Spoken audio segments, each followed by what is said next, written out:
I'm Dana Wolf, 29 years old, and I'm a Joint Terminal Attack Controller in the United States Air Force, the person who calls in airstrikes for ground combat teams. For 13 years, my uncle mocked my service in front of every family gathering, calling me the radio girl while bragging about his Navy SEAL son. But when he demanded I say my call sign at his 4th of July cookout, what happened next silenced every person in that yard. Have you ever been dismissed by someone who had no idea what you've sacrificed? If so, tell me your story in the comments. Before I get into what happened, let me know where you're tuning in from. And if you've ever had to stand your ground when someone underestimated you, hit that like button and subscribe. What his own son said to him might surprise you. The first time I understood what my father carried, I was 8 years old. It was the fall of 2005, and he'd been home from Iraq for 3 weeks. He was sitting in his recliner in the living room, watching the news with the sound off, when the back door slammed shut because the wind caught it. He was on his feet before the door hit the frame. His hand was already reaching for something that wasn't there. I was standing in the kitchen doorway with a juice box, and he looked at me like he didn't know who I was. Just for a second. Then he sat back down, turned the volume up, and said, "Close the door, Dana." I did. I didn't ask why he jumped. I was 8, but I already knew there were questions you didn't ask in our house. My father, Master Sergeant Hank Wolf, United States Army, had deployed twice to Iraq by the time I was in 3rd grade. The first time, in 2003, I was 6. I remember standing at the front door in my pajamas, watching him load his duffel into the back of a green sedan. My mother stood behind me with her hands on my shoulders, squeezing a little too hard. She didn't cry. She never cried in front of me. She waited until I was asleep, and then I'd hear it through the wall. Not sobbing, just this thin, steady sound, like a faucet someone forgot to turn off. My dad was a quiet man. Not cold, quiet. He showed love by fixing things, by being present. By the way, he'd put his hand on the top of my head when he walked past me at the kitchen table. He didn't say "I love you" very often. He said, "You eat yet? And finish your homework, and truck needs gas, come on." Those were his words. I learned to read the meaning underneath them early.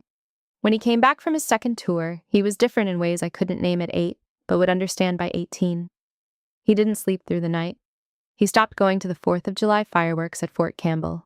He was gentler with me than before, which sounds like a good thing, until you realize gentleness in a combat veteran sometimes means they're handling you like something that might break because they've seen too many things break. My mother, Karen, held everything together the way military wives do, with phone trees and casserole dishes and a smile that could hold a room steady during a deployment extension briefing. She was the strongest person I knew, and she never once called herself strong. She just did the thing that needed doing and went to bed and woke up and did it again. We lived in Clarksville, Tennessee, right outside Fort Campbell. Army town, Army life. The commissary, the PX, the sound of helicopters so constant you stopped hearing them. I grew up in that rhythm.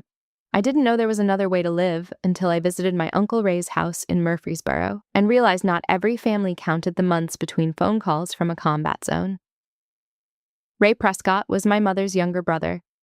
He sold cars at a Chevrolet dealership off Highway 24 and had opinions about everything, especially things he'd never done. He married Shelley when he was 23, had Travis when he was 25, and spent the next 2 decades building an identity around proximity. Proximity to my father's service, proximity to my mother's sacrifice, proximity to the military world he'd never entered, but desperately wanted credit for. He wore surplus camo jackets to Thanksgiving. He told strangers at the dealership that his brother-in-law was special ops, Dad was logistics, never special ops. He kept a folding knife on his belt and called it his tactical blade. At every family gathering, Ray positioned himself at the center of the conversation, steering it toward war stories he'd borrowed from other people's lives. My father never corrected him, not once. I asked him about it once when I was about 13. We were in the garage, and he was rebuilding a lawnmower engine. I said, "Dad, why do you let Uncle Ray talk like that?" He never served. He didn't look up from the carburetor. He just said, "People who've been there don't need to talk about it. People who haven't can't help it." That was the end of the conversation. I thought about that sentence for years. It shaped how I carried myself more than any drill sergeant ever did. Travis was born in 2000, 3 years after me. He was a good kid, quieter than his father, which wasn't hard. He had Ray's build, but my mother's family's temperament. He didn't brag. He didn't perform. When Ray would launch into his routines at family dinners, Travis would stare at his plate and eat faster, like he was trying to finish before his father could drag him into the show. I liked Travis. We weren't close the way some cousins are. We didn't grow up in the same town, didn't go to the same schools, but there was an understanding between us. We were both growing up in the shadow of men who defined us before we could define ourselves. My dad's shadow was quiet and earned. Ray's shadow was loud and borrowed. I decided early that I wanted to earn mine. I told my parents I was going to enlist when I was 15. I remember the exact moment. We were sitting on the tailgate of my dad's truck, a '91 Ford Ranger he'd been driving since before I was born, watching the sun set over Fort Campbell. The helicopters were doing their evening runs, silhouettes against the orange sky, and I said, "I want to do that." Dad didn't say anything for a long time. Then he said, "It's not what you think it is." I said, "I know." He looked at me, really looked at me, and nodded once. That was his blessing. Mom cried when I told her. Not the way she cried during deployments. This was different. She looked at me like she was seeing the next 30 years play out and fast forward. The phone calls, the waiting, the pretending everything was fine. She'd already done this once with my father. Now her daughter was volunteering for the same life. She hugged me and said, "Just promise me you'll be careful." I promised. It was the first lie I ever told her about my military career. It wouldn't be the last. I shipped to basic military training at Lackland Air Force Base, Texas, in June of 2015. I was 18 years old, 140 pounds, and absolutely certain I was ready. I was not ready. BMT was the easiest part. 8.5 weeks of yelling, running, folding, and learning to exist as a unit instead of a person. I graduated without distinction, middle of my class, no awards, no special recognition, just another airman. What came after was different. I selected Tactical Air Control Party as my career field. TACP. Most people in the Air Force have never heard of it. Most people outside the Air Force definitely haven't. The job, in plain language, is this. You embed with ground combat units, Army infantry, Marine battalions, special operations teams, and you are the person who calls in airstrikes. You carry a rifle, a radio, and the knowledge that if you give the wrong grid coordinate, the bombs land on your own people. The TACP pipeline had a washout rate of about 70%. They told us that on day one, standing in a classroom at Fort Bliss, looking at a room full of people who believed they were the exception. Most of them weren't. The physical standards were identical, regardless of gender. The runs, the rucks, the obstacle courses, the water confidence drills, all the same. I was one of 3 women in my class. By week 6, I was one of one. The other 2 didn't fail. They just reached a point where the cost exceeded what they were willing to pay. I understood that. I didn't judge them. I just kept showing up. The JTAC qualification course was the final gate. Joint Terminal Attack Controller. That's the official title for the person who talks to the pilots. You learn close air support procedures, 9-line briefing formats, how to coordinate with fast movers and rotary wing and gunships. You learn how to read a battlefield from the ground and translate it into language a pilot can act on at 400 knots. You learn what danger close means, not as a phrase, but as a decision. Danger close means the target is within the minimum safe distance from friendly forces. It means the margin for error is measured in meters. It means if you call it wrong, you kill your own people. I qualified as a JTAC in the spring of 2017. I was 20 years old. They assigned me to the 17th Air Support Operations Squadron at Fort Benning, Georgia, where I began embedding with Army units for training exercises. I was the youngest qualified JTAC in my squadron. Nobody celebrated. Nobody threw a party. My squadron commander shook my hand and said, "Don't screw it up." That was the Air Force way. You earned your place, you did the job, and you didn't expect applause. I called my parents that night. Dad picked up. I told him I'd qualified. He was quiet for a moment, and then he said, "Good. You eat yet?" That was his standing ovation. Uncle Ray threw Travis a going-away party in the summer of 2018. Travis was 18, freshly enlisted in the United States Navy, shipping to boot camp at Great Lakes. The party was at the Murfreesboro Viv FW Hall, which was ironic since Ray wasn't a veteran, and it was enormous. Rented pavilion, catered barbecue, a banner that read, "Future Navy SEAL" in letters you could see from the parking lot. Ray had invited everyone, his dealership coworkers, their neighbors, the extended Prescott family, and a handful of my mother's relatives who drove down from Nashville. I attended in my Air Force blues. I'd been at Fort Benning for a year, embedding with infantry battalions, learning how to call in fire support while rounds snapped overhead in training scenarios. I had calluses on my hands from carrying the radio in ruck for 12-mile movements. I'd just gotten back from a pre-deployment training rotation at the Joint Readiness Training Center. None of that mattered at Travis's party. Ray introduced me to his friends in a single sentence. "This is my niece, Dana. She's in the Air Force, does something with radios." Then he pivoted back to Travis, his Navy SEAL in waiting, his golden boy, his ticket to borrowed valor for the next 20 years. I shook hands, smiled, said, "Thank you for your support," to people who hadn't asked what I did, and ate my piece of cake standing next to the drink cooler. Nobody asked me a single question about my service. Nobody asked where I was stationed, what my job was, whether I'd deployed yet. I was wallpaper in Air Force blue. Travis walked over at one point. He was nervous, the good kind, the kind that means you're about to do something real. He said, "Thanks for coming, Dana." I said, "Give him hell at Great Lakes."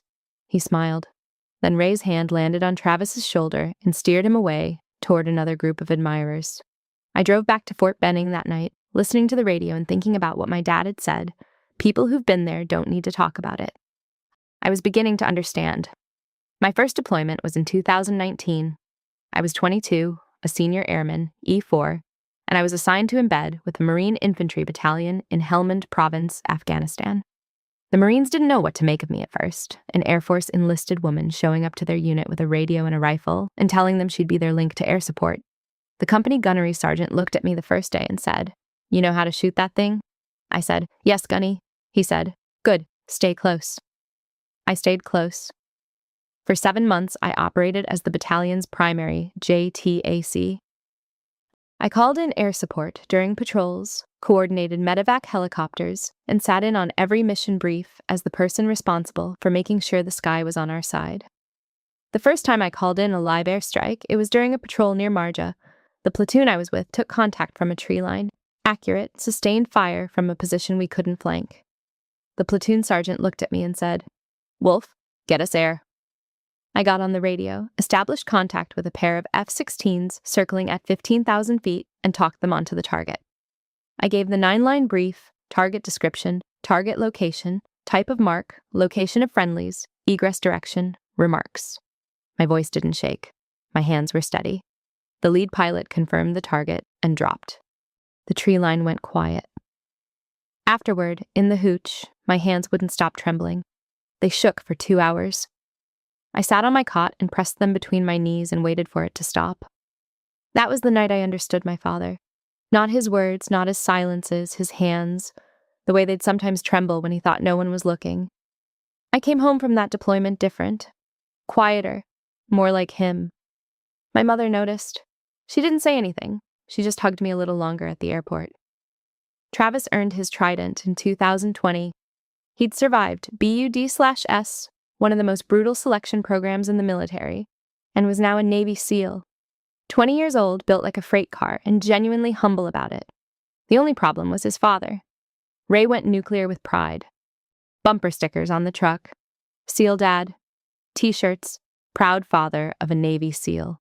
He told every customer at the dealership, every stranger at the grocery store, every human being within earshot. He started a Facebook page called Ray's SEAL Corner, where he posted stock photos of Navy SEALs with captions like, "My son does this every day." Travis never commented on the page.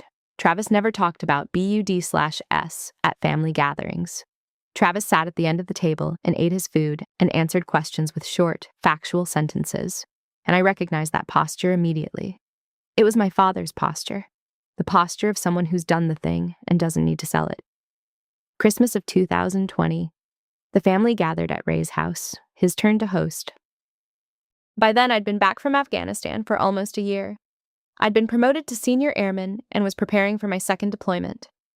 Ray made me stand up at the dinner table and tell everyone what she does. I said, "I'm a tactical air controller." Ray grinned. "So like a traffic controller? For planes?" The table laughed. Ray's buddies from the dealership laughed loudest. My mother looked at her plate. My father stared at the wall, and Travis at the far end of the table, fork in hand, didn't laugh. He looked at me for half a second with an expression I couldn't read at the time. Now I know what it was. Recognition. He knew what TACP meant. He'd worked with TACPs in training. He knew that traffic controller was about as accurate as calling a surgeon a knife guy. But he didn't correct his father. Not that day. In 2021, I deployed for the second time. I was 24, newly promoted to Staff Sergeant, E5, fast-tracked because of my combat performance evaluations from the first deployment. This time, I wasn't with the Marines. I was embedded with a DevGru support element, which in plain language means I was operating alongside the most elite special operations forces in the United States military. Navy SEALs. The unit was running missions in Helmand Province, deep in contested territory. I was their JTAC, the person who coordinated air support when things went wrong. And in Helmand, things went wrong often. The engagement happened on a night in October. I don't remember the exact date because for a long time I didn't want to. The SEAL platoon I was supporting had inserted into a valley for a reconnaissance mission. Intelligence said the valley was low threat. Intelligence was wrong. Within 40 minutes of insertion, the platoon was pinned by accurate, coordinated fire from 3 elevated positions. RPGs, heavy machine guns, small arms. The terrain was a bowl, high ground on 3 sides, one narrow egress corridor to the south. The platoon couldn't move. They were taking casualties. The team leader got on the radio and called for immediate air support. I was at the forward operating base, 3 kilometers east, monitoring the mission. When the call came in, I could hear the gunfire through the radio. Not the controlled pops of a training exercise, the sustained, overlapping thunder of a real firefight where people are trying very hard to kill each other. I got on the net with a pair of A-10 Warthogs circling at altitude. The pilot, call sign Reaper 4, confirmed my position and asked for the 9 line. I gave it. Target: 3 elevated fighting positions on the north, east, and west ridge lines. Location of friendlies, center of the valley, danger close. The pilot came back and said, "Confirm danger close. Friendlies are within the minimum safe distance." I said, "Confirmed. Danger close. I accept responsibility for this engagement." That phrase, "I accept responsibility," is the most important sentence a JTAC ever speaks. It means, if this goes wrong, it's on me. If the bombs land on our own people, I gave the order. It means you carry every life on that battlefield in your voice. The first pass cleared the eastern ridgeline. The second pass hit the northern position. The third, fourth, fifth, and sixth engagements were all danger close, each one called within meters of friendly forces, each one requiring me to calculate, verify, and authorize in seconds. 6 danger close engagements in one night. Each one a decision that could have killed the men I was trying to save. When the 6th pass was complete, the egress corridor was open. The backup extraction helicopter came in and pulled the platoon out. Every single SEAL made it home, 23 men. I didn't know their names. I didn't see their faces. I only heard their voices on the radio, strained, grateful, alive. The team leader's voice was the last one I heard before the net went quiet. He said, "Widow 6, thank you." That was the first time I heard my call sign. It was given to me 2 days later, officially, by the mission commander. Widow 6, the JTAC who called in 6 danger close engagements and didn't lose a single friendly. I didn't choose it. I didn't ask for it. It was just there, like a scar that other people could see, and I could only feel. What I didn't know, what I wouldn't know for 4 more years, was that one of those 23 SEALs in that valley was my cousin Travis. He never saw my face. He never knew who was on the other end of that radio. He just heard a woman's voice, calm and steady, calling in fire that kept his team alive. And I heard 23 voices that I would carry in my chest for the rest of my life, not knowing that one of them belonged to someone I'd grown up with. I came home from that deployment with a Bronze Star with Valor device. The citation said I'd demonstrated extraordinary courage under fire and decisive action that directly resulted in the survival of 23 personnel. I put it in a frame and hung it on the wall of my apartment at Hurlburt Field. I didn't tell my family. My mother asked how the deployment went. I said, "Fine, busy." She said, "Are you okay?" I said, "Yeah, Mom, I'm okay." My father asked if I was sleeping. I said yes. That was the second lie. Travis completed his second deployment in 2022. We'd overlapped in theater without knowing it. He'd been in Helmand while I was in Helmand. He'd heard my voice on the worst night of his career, and I'd heard his. Neither of us talked about it. That's how it works in the military. You compartmentalize, you move on, you don't bring the war home to the dinner table. Except the war comes home anyway. It shows up in the way you sit facing the door at restaurants, in the way you flinch when a car backfires, in the way you lie to your mother about sleeping, because the alternative is explaining what happens when you close your eyes. My third deployment was in 2023, Syria this time, embedded with an Army Special Forces Operational Detachment, Alpha. Green Berets, different energy than the SEALs, quieter, more methodical, less Hollywood. I liked working with them. The missions were precise, the communication was clean, and nobody asked me to justify my presence. I earned my second Bronze Star on that deployment and came home to a promotion recommendation for Technical Sergeant E6. I was 26. The promotion wouldn't come through until 2026, but it was on the books. I was on the fast track, and the people in my chain of command knew it. My family did not. In 2024, I returned stateside and took a position at AFSOC, Air Force Special Operations Command, headquartered at Hurlburt Field, Florida. My job was training the next generation of JTACs. I ran classroom sessions, field exercises, and live fire coordination drills. I was good at it. Not because I was the best instructor in the Air Force, there were better, but because I understood what these young airmen were about to walk into, and I refused to let them walk in unprepared. There was a young woman in one of my classes, Airman First Class Reyes, 20 years old, sharp as a razor, terrified of the radio. She could do everything else, the physical training, the land navigation, the weapons qualification. But when she got on the radio to coordinate with the pilots, her voice would tighten and the words would stack up in her throat like traffic on a one-lane bridge. I pulled her aside after a particularly rough drill. I didn't yell. I knelt next to her and said, "The radio doesn't care if you're scared. The pilot on the other end doesn't care if you're scared. The only thing that matters is that you say the right words in the right order. Fear is fine. Freezing isn't." She looked at me and said, "Were you ever scared?" I said, "Every single time." She graduated top of her class. I didn't take credit for it. She earned it. But I kept the evaluation form she signed on the last day of the course.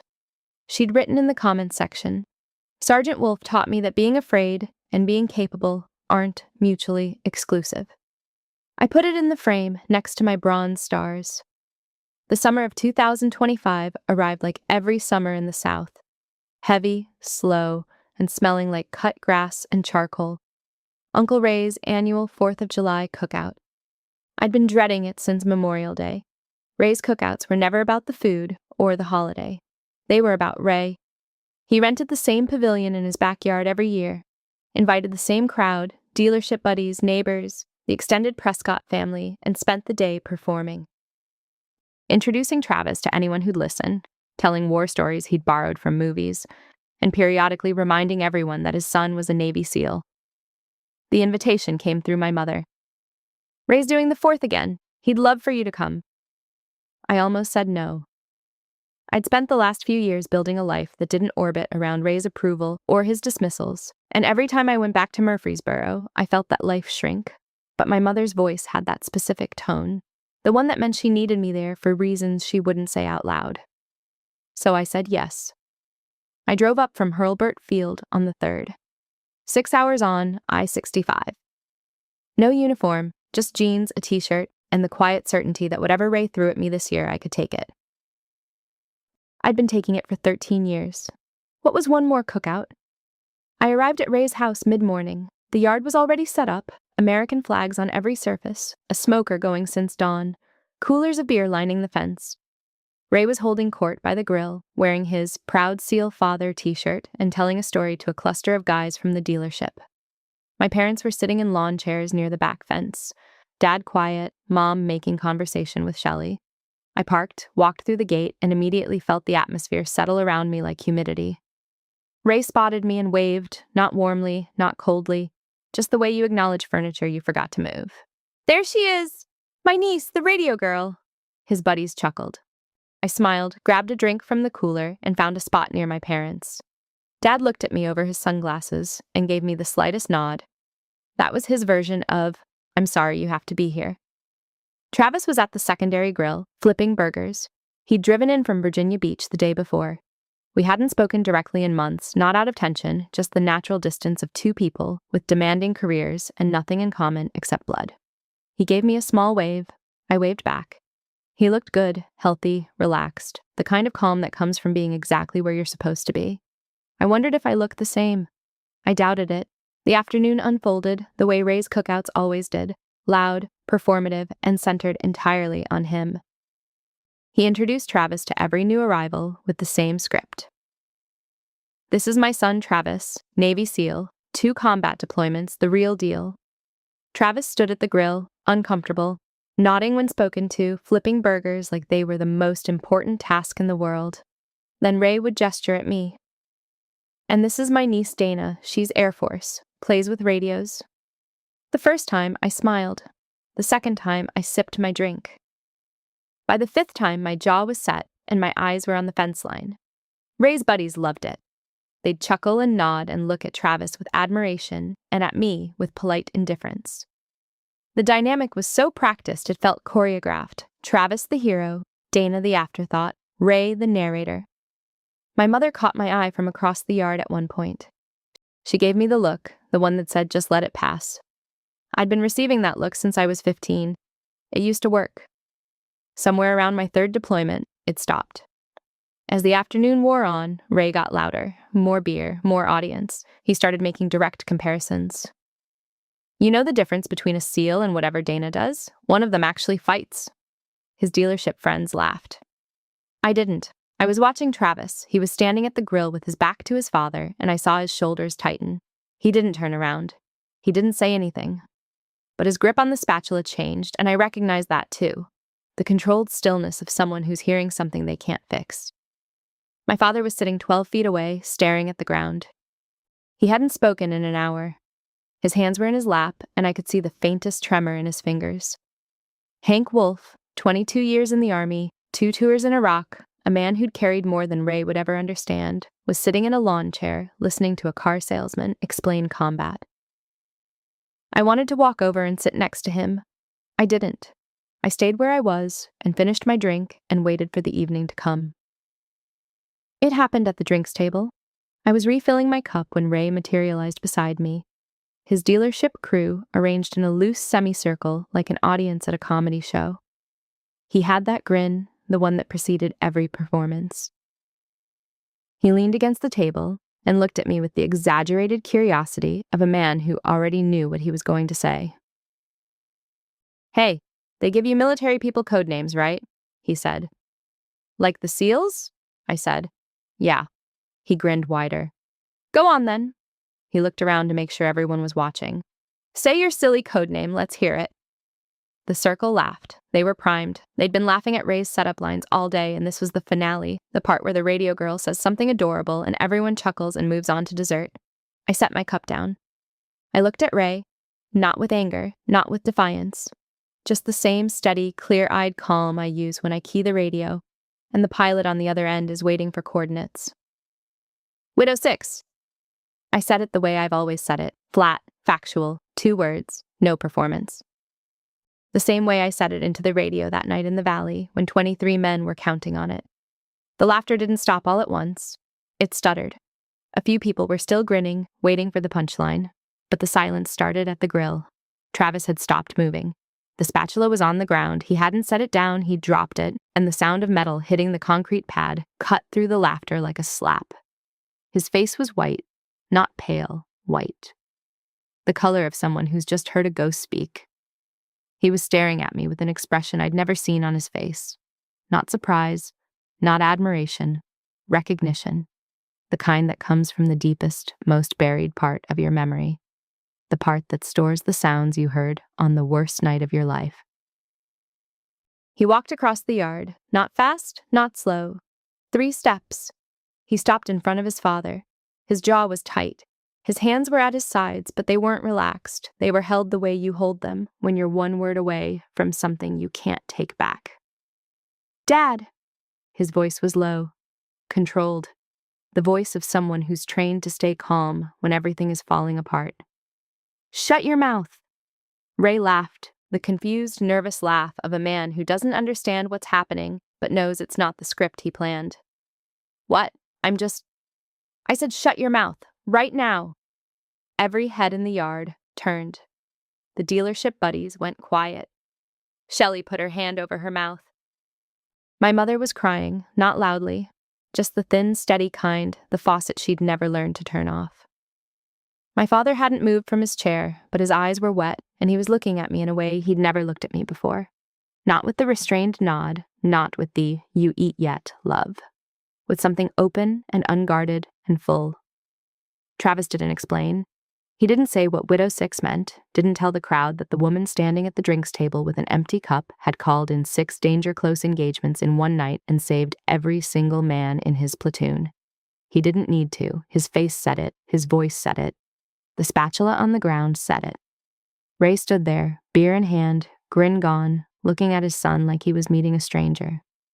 He opened his mouth, closed it, opened it again. Nothing came out. Travis turned away from his father and walked to where I was standing. He didn't say a word.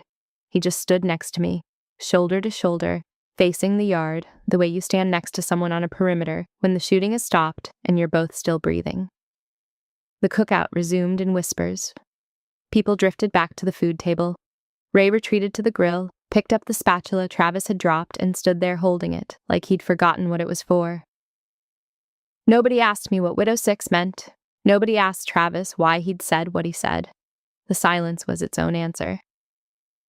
I drove back to my parents' house that night. Mom rode with me. Dad followed in his truck. Nobody spoke until we were inside, and then Mom put the kettle on, and Dad sat in his recliner, and I stood in the kitchen doorway. The same doorway where I'd watched him flinch at a slamming door 20 years earlier, and I said, "I didn't know Travis was in that valley." Dad looked at me. "What valley?" I told him. "Not everything, I couldn't, even if I'd wanted to, but enough." I told him I'd been a JTAC on a mission in Helmand Province. I told him a SEAL platoon had been pinned down. I told him I'd called in air support 6 times, danger close, and that every man came home. And I told him that Travis was one of those men, and I hadn't known until tonight. The kettle whistled. Nobody moved to get it. Dad was quiet for a long time. Then he said, "You didn't need to know." I waited. He said, "That's why it worked. If you'd known he was there, you might have hesitated, and hesitation kills." I nodded. He said, "Stop carrying it like it's yours to carry." Mom turned off the kettle. She poured 3 cups of tea and set one in front of me and one in front of Dad, and held hers in both hands and sat down at the table. And we sat there, the 3 of us, in the same kitchen where I'd grown up watching a quiet man carry things he never talked about. He picked up the phone on the first ring the next morning. He always did, but that night he didn't need to call. I was already home. The next morning, I was lying in my old bed, staring at the ceiling fan when my phone buzzed. A text from Travis. 2 words. "Thank you." I looked at those words for a long time. I typed and deleted 3 different responses. The first was too long, the second was too formal, the third felt like it was trying too hard. Finally, I typed, "Anytime, Trav." I sent it and put the phone on my chest and listened to the house wake up. My father's footsteps in the hallway. The coffee maker starting, the back door opening and closing as he went to the garage. Normal sounds. The sounds of a house where nobody was deployed, nobody was in danger. And the only thing on the schedule was a Sunday morning with nothing to do. I went back to Hurlburt Field that afternoon. The drive was quiet. I didn't turn on the radio. I didn't play a podcast. I just drove and let the road fill the space where the radio chatter used to live.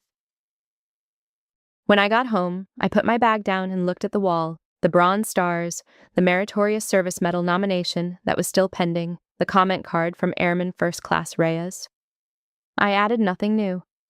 I just stood there and looked at the evidence of a career I'd built in silence and decided that I didn't need a 4th of July cookout to feel real. My phone buzzed again that night. Mom, are you home safe? I said yes. She said, I'm proud of you, Dana. I said, I know, Mom. Then she said something she'd never said before.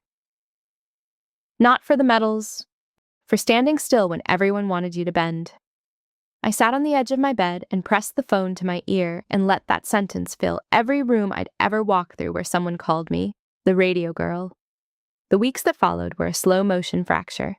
Ray started calling my mother daily. Not to ask about me, to complain about me. I'd embarrassed him at his own cookout. I'd turned Travis against him. I owed him an apology. My mother listened the way she always listened, patiently, without taking sides, draining the conversation of its heat until Ray ran out of fuel. Then she'd call me. She never asked me to apologize. She just said, he called again, and I'd hear the exhaustion in her voice, the sound of a woman who'd spent 40 years standing between people she loved and the things they refused to say to each other. I told her I wouldn't be apologizing. She sighed. I know. I just wish it didn't have to be so hard. I said, so do I. Ray expanded his campaign. He called aunts and uncles and cousins I hadn't spoken to in years. He told them I'd humiliated him in front of his friends. He told them Travis had turned on his own father for no reason. He framed the whole thing as an unprovoked attack on a man who'd only been joking. The texts started arriving within a week. Cousin Debbie. You should just say sorry. Cousin Mark. He was just kidding around. Aunt Patty. It's not that serious, Dana. I read every single one. I replied to none. When you've coordinated 6 danger-close engagements in a single night, a group text from extended family doesn't move the needle. Travis called Ray, not to apologize, to tell him to stop. The conversation lasted 12 minutes. I know because Travis called me afterward and told me. And Travis tracks things like that: time, duration, variables, operational habit. He told Ray that what he'd been doing to me for 13 years wasn't joking. He told him that mocking someone's service when you've never served isn't humor, it's cowardice. Ray fired back. She's got you wrapped around her finger. My own son. Travis said, Dad, you mocked someone who saved my life. I'm not going to apologize for telling you to stop. Ray said, What do you mean, saved your life? Travis said, I can't tell you that, but it's true. Ray hung up. It was the first real fracture between them. Not a crack, a break. The kind where you can hear the sound and you know it's not going back together easily. Travis told me later that the hardest part wasn't the argument. It was saying, I can't tell you. Because the reason he couldn't explain was the same reason I'd spent 13 years smiling through the insults. The work was classified, the sacrifice was invisible, and the people who needed to understand were the people least equipped to hear it. I made my own call that week. I told my mother I wouldn't be attending Ray's events anymore. Not as revenge, not as punishment. I was simply done performing the role of the family punching bag. Mom didn't argue. She said, I understand. Then she passed the phone to Dad. He said 3 syllables. About time. I laughed. It was the first time I'd laughed in weeks. Ray hosted a Labor Day cookout in September. He pointedly didn't invite me. Travis didn't go either. Ray told everyone Travis was on deployment. He wasn't. He was at his apartment in Virginia Beach, spending the weekend alone, eating takeout and watching football. The absence of both of us was louder than anything Ray said all day. I spent Labor Day at Hurlburt Field, eating a turkey sandwich in my office, reviewing JTAC training evaluations. It was the most peaceful holiday I'd had in years. Fall settled over Murfreesboro like a slow exhale. The leaves changed, the cookout smoke faded, and Ray's universe started shrinking. Without Travis to parade around, the SEAL dad identity that had sustained him for 5 years began to collapse under its own weight. He'd call Travis every few days. Voicemail. He'd call again. Voicemail. Each unanswered call was a brick removed from the wall Ray had built between himself and the truth. that his son's service was never his to claim, and the niece he'd dismissed for 13 years had been doing things he couldn't comprehend. I heard about it from my mother in fragments. "Ray's quiet," she said in October. He showed up at the dealership without the seal shirt for the first time in years. In November, he asked about you, not in the usual way. He actually asked how you were. The asking wasn't enough to change anything, but it was a data point, and I'd spent my career reading data points. Travis reached out to me directly in October. Not a text, a phone call. 20 minutes. We talked about nothing important. Football scores, a bad movie he'd watched, the heat in Virginia Beach that wouldn't quit even in autumn. Then in the last 30 seconds, he said, "I should have said something sooner at the cookouts, all those years." I told him it was fine. He said, "No, it's not." We agreed to get dinner the next time I was on the East Coast. 2 weeks later, I was at NAS Oceana for a joint training exercise. Travis drove up from Dam Neck. We sat in a booth at a seafood place in Virginia Beach and ate fried shrimp and talked for 3 hours. He told me about the valley, not the classified parts, the parts that belonged to him, the sound of the RPGs, the way the dust tasted, the moment the radio crackled and a woman's voice came through, calm and precise, coordinating the air that was about to save their lives. He said, "I didn't know it was you.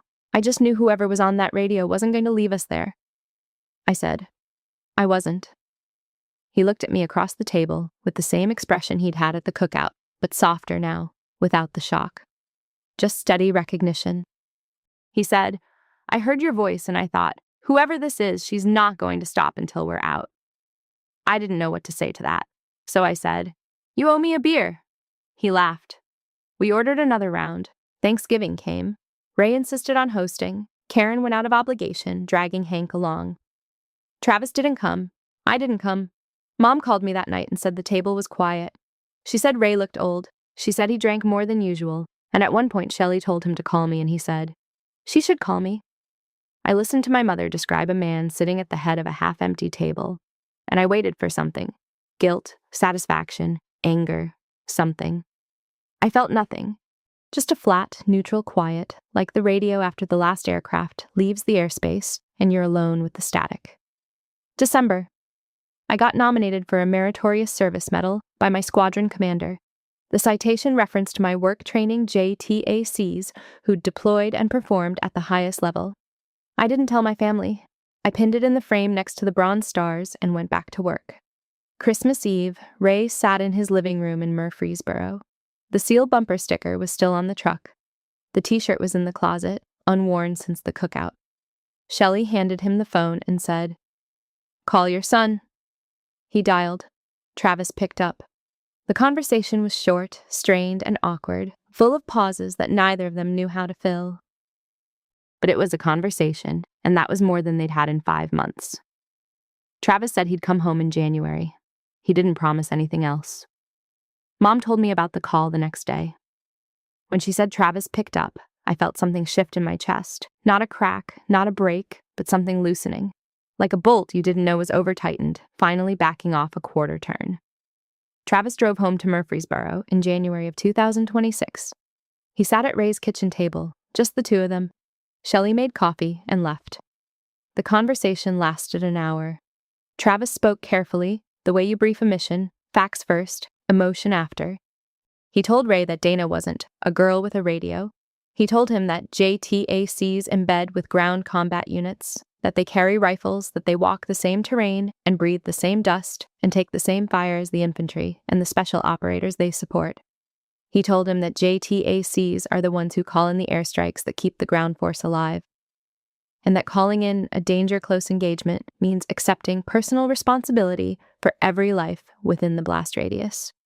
He told him that Dana had called in 6 of those engagements in a single night and hadn't lost a single person, and he told him, carefully, without revealing anything classified, that he was one of the people she saved. Ray sat there staring at his coffee. He didn't argue. He didn't deflect. He didn't make a joke. He just sat there, and Travis told me later that it was the quietest he'd ever seen his father. Finally, Ray said, "She never told me any of that." Travis said, "Because she's not allowed to." And because you never asked. That sentence landed in the kitchen like a round hitting concrete. Ray looked at his coffee. Travis looked at his father. Neither of them moved for a long time. Then Ray said, "I didn't know."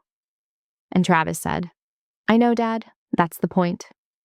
I met Travis for dinner in Pensacola in February. First time we'd sat across from each other since the cookout. Seafood again, we were developing a pattern. He told me about the conversation with Ray. He said his father had listened. He said he didn't know if listening was enough. I said, "It's a start." He said, "Is it?" I didn't have an answer.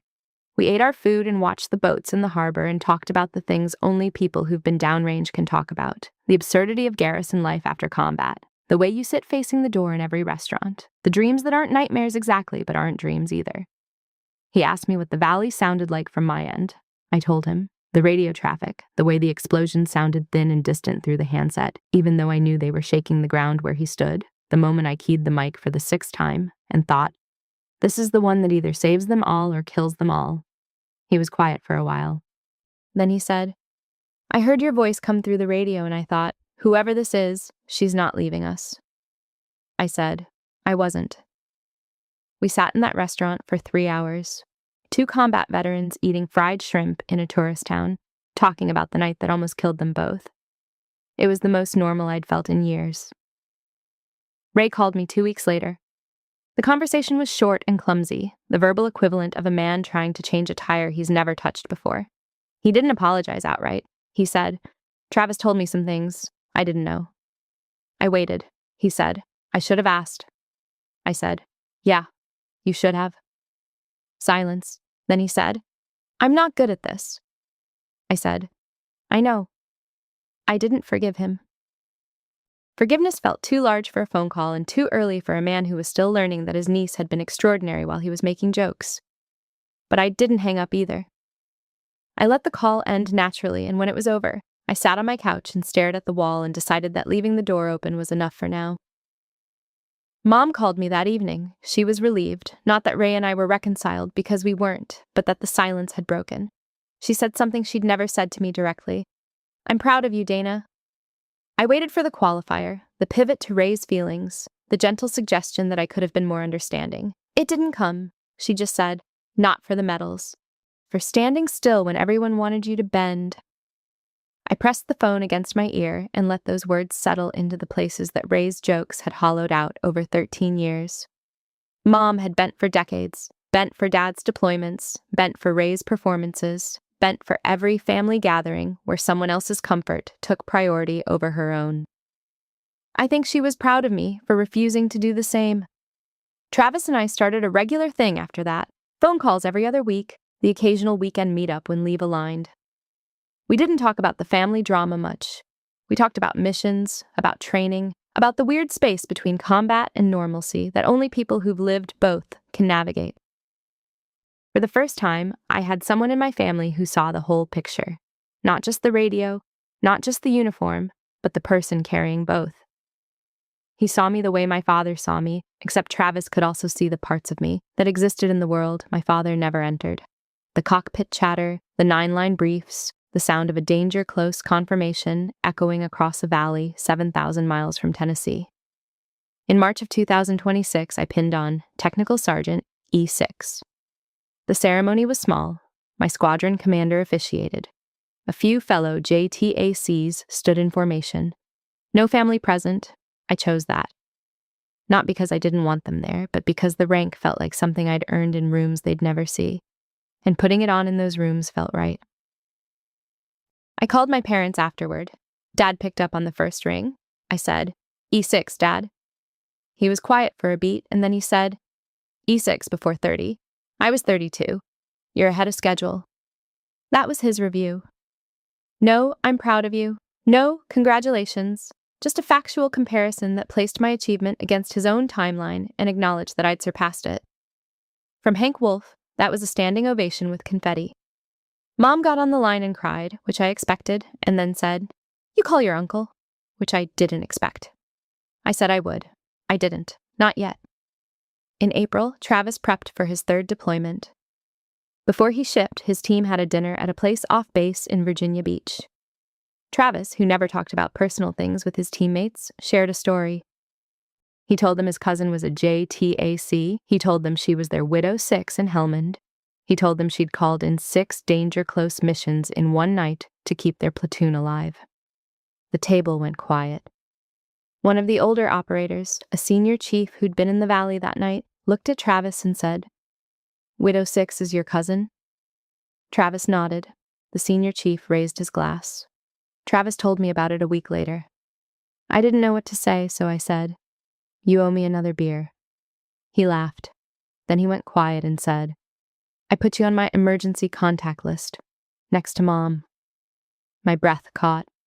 In the military, your emergency contacts are the people who get the call if you don't come home. Your parents, your spouse, your next of kin.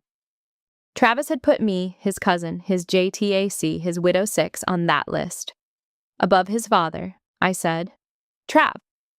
He said, "You're the one I trust. That's not complicated." I stared at my ceiling that night and felt the weight of what that meant. Not the honor of it, the responsibility. Because I knew what it felt like to be the person on the other end of a radio when someone's life depends on your voice. And now I was the person on the other end of a phone call that I prayed would never come. A package arrived at my apartment in May. No return address, but I recognized the handwriting. Ray's blocky, uneven print, like a man who hadn't written by hand in years. Inside was a framed photograph I'd never seen. Me at 15, standing next to Dad's truck at Fort Campbell, squinting into the sun, the day I told my parents I was going to enlist. I was wearing a faded t-shirt and cut-off shorts and looking at the camera with an expression that wasn't quite a smile, more like a decision that had already been made. On the back, in the same blocky handwriting, Ray had written, "I should have paid attention." No signature, no apology, no phone call, just the photo and 7 words that told me Ray had gone back through Karen's old photo albums and found this image and held it in his hands and felt something he'd never let himself feel before. I put the photo on my bookshelf next to the bronze stars. It didn't match the military precision of the other frames. The glass was slightly crooked and the matting was off-center, like he'd framed it himself. It was the most honest thing Ray had ever given me. I drove to Clarksville that month to spend a weekend with my parents. Dad and I spent Saturday in the garage, working on the 91 Ranger he'd been restoring for as long as I could remember. We didn't talk about Ray. We didn't talk about the cookout. We talked about the wiring harness, about whether the original distributor cap was salvageable, about the torque specs for the head bolts. At one point, Dad stopped and looked at me and said, "You sleeping all right?" I said, "Yeah, Dad, I am." He nodded and went back to the wiring. For as long as I could remember, he'd asked me that question every time I came home. For years, I'd lied. That Saturday was the first time I told the truth. Travis called me the night before he shipped. 5 minutes. He told me where he was going. He couldn't be specific, just a region, a general sense of the mission profile. I listened the way I listened to pre-mission briefs, attentively without interrupting, cataloging the details I was allowed to know and filing the gaps I wasn't. He said, "I'll be fine." I said, "I know you will." Then he said, "Come home, Trav." And I heard the words come out of my mouth before I could stop them, the same words I imagined my mother saying to my father in 2003, standing in the doorway in her robe, watching the green sedan pull away. He said, "That's the plan." We hung up. I stood at my kitchen window watching the sun go down over the panhandle, knowing Travis was somewhere in transit, heading toward a place I'd already been. The JTAC his team would work with wasn't me. It was someone I'd trained, someone who'd sat in my classroom and learned how to say "danger close" without their voice breaking. I didn't know their name. I didn't need to. I knew they were ready, because I'd made sure of it. There was no cookout at Ray's house the following July. For the first time in 15 years, the 4th of July didn't revolve around a pavilion in his backyard. Instead, my mother organized a small dinner at Dad's house in Clarksville. Just family, Karen, Hank, me, Ray, Shelley, and Travis, who'd come home from deployment 2 weeks earlier. The table was set simply. No banners, no rented pavilion, no audience from the dealership. Just 6 chairs around the kitchen table, where I'd grown up eating cereal and watching my father drink his coffee in silence. Ray arrived on time, which was unusual. He was wearing a plain blue polo, no SEAL references anywhere. He shook my father's hand at the door. He hugged my mother. When he saw me standing in the kitchen, he paused. Not the dramatic, performative pause of a man about to deliver a punchline. A real pause. The kind that means someone is choosing their words carefully for the first time. He said, "Hey, Dana." I said, "Hey, Uncle Ray." We ate dinner. It was quiet in the good way, the way a table gets when nobody's performing and everyone is just present. Dad carved a chicken. Mom passed the corn. Shelley told a story about a neighbor's dog that made everyone laugh. Ray asked me how my trainees were doing. I told him about a young woman in my JTAC class who was excelling, sharp, unflappable, the best radio voice I'd heard in 3 years. Ray listened, actually listened, no interruption, no pivot to Travis, no punchline. Then he said, "Sounds like you." 2 words, no follow-up joke, no grin, just a quiet observation from a man who was trying, clumsily and imperfectly, to see his niece for the first time. I think that's the best Uncle Ray will ever be, and I think that's okay. After dinner, Travis and I sat on Dad's tailgate, the same 91 Ranger, the same spot where I'd sat at 15 and told my parents I was going to enlist. The sun was going down over Fort Campbell. The helicopters were doing their evening runs, silhouettes against the orange sky, the same view that had started everything. Travis told me about his deployment, the parts he could. The JTAC his team worked with had been solid. Young, capable, calm on the radio. I asked how good. Travis smiled and said, "Not Widow 6 good, but good." I smiled back. We sat there until the mosquitoes got bad, neither of us saying much. 2 veterans, 2 cousins watching the same sunset over the same base where my father had served, and where I decided, at 15, that I wanted this life. Neither of us mentioned the valley. We didn't need to. The valley was in every silence we shared, in the way we both sat facing the road, in the way we both startled when a firecracker popped 2 streets over, and then looked at each other and laughed because we both knew what that flinch meant. Later, I found Dad in the garage. The Ranger was almost done, just the wiring harness left. I picked up a wrench and knelt beside him. We worked in silence for 10 minutes. Then Dad said, without looking up, "Your mom told me Ray sent you that photo." I nodded. He nodded back. That was the whole conversation.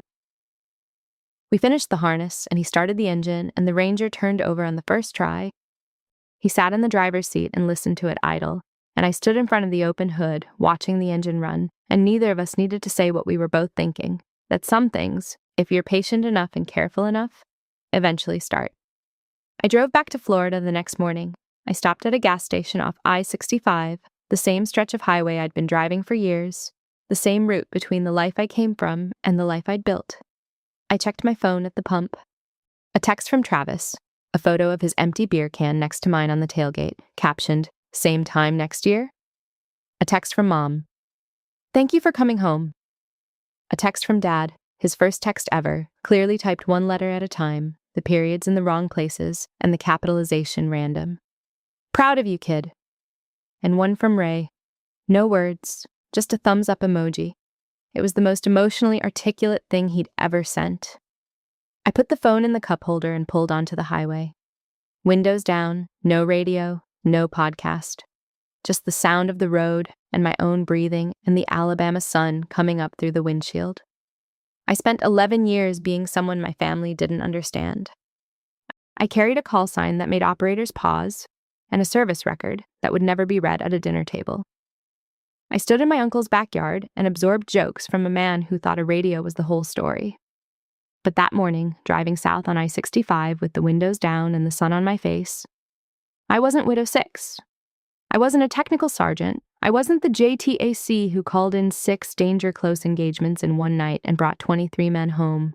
I was just Hank's daughter and Karen's girl and Travis's cousin. And for the first time in a very long time, that was more than enough. Thank you for sticking with me through this one. I want to hear from you. Have you ever had a family member take credit for your sacrifice or dismiss what you do? What did it take for someone to finally see the real you? Drop your answers in the comments. Like the video if it moved you. Subscribe if you haven't already, and I'll see you in the next one.